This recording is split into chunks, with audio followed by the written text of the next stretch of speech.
ప్రస్తుతం రాష్ట్ర అధ్యక్ష పదవి మీద చింతా సాంబమూర్తి గారు కన్నేశారు. భవిష్యత్తులో ఆ పదవిని అంటే కాకూడదా నీ ఉద్దేశంలో?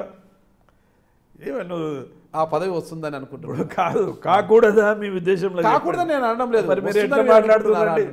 మీరు ఎట్లా మాట్లాడుతున్నారు? వస్తుందని మీరు అనుకుంటున్నారా? ఏది వస్తుందని కాలం నిర్ణయిస్తుందండి.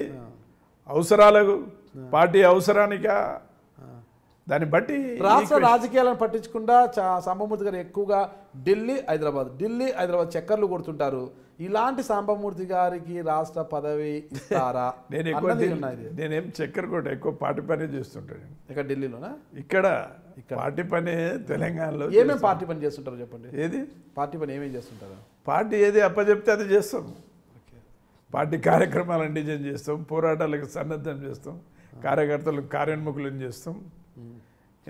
ఇవన్నీ రకరకాల పనులు ఉంటాయి. 2004-09లలో మీరు అప్పుడు ఉమ్మడి రాష్ట్రంలో తెలుగుదేశం పార్టీతో పొత్తులో ఉన్నారు. మీరంతా కూడా 2004లో పొత్తులో ఉన్నారు. 2009కి పొత్తు నుంచి బయటకు వచ్చేసారు మీరు.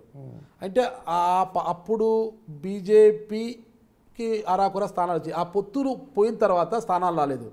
దాని గురించి మీరు ఏమంటారు? అసలుకి తెలుగుదేశం పార్టీతో పొత్తు అని చెల్లిమి వీడిన తర్వాత రీజనల్ పార్టీలు అధికారంలో 17 సంవత్సరాలు, ఇప్పుడు ఈ ప్రభుత్వం వచ్చింది రీజనల్ పార్టీ, అందుకే కొంత దెబ్బ తగిలింది ఇక్కడ, కాదంటలేను. కానీ అప్పుడు కూడా అలాంటి పరిస్థితుల్లో కూడా మేము 7 మంది ఎంపీలు గెలిచాం. తెలుగు రాష్ట్రాల్లో బీజేపీని ఎదగకుండా చంద్రబాబు నాయుడు గారు అప్పుడు నిర్ణయాలు తీసుకున్నారు, బీజేపీని ఎదగకుండా చేశారు అనేది కొంతమంది బీజేపీ లీడర్స్ అంటారు. మీరేమంటారు దాని గురించి? ఆయన ఎదగకుండా చేస్తే ఆయన చేసి ఉండొచ్చు. మేము ఎదిగేటందుకు చేసే ప్రయత్నాలన్నీ మేము కూడా చేస్తున్నాం కదా. సమయం కూడా అనుకూలించాలి.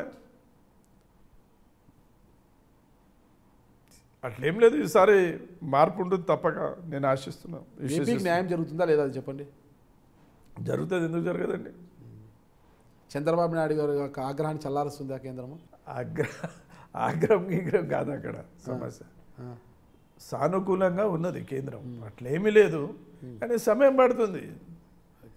ఇప్పుడు నువ్వంటూ నేను సమయం అంటాలకి 4 ఏళ్ళు అయింది కదా సార్ అంటూ, అంటే 4 ఏళ్ళకు ఈ 10 5 ఏళ్ళకి అయిపోయింది.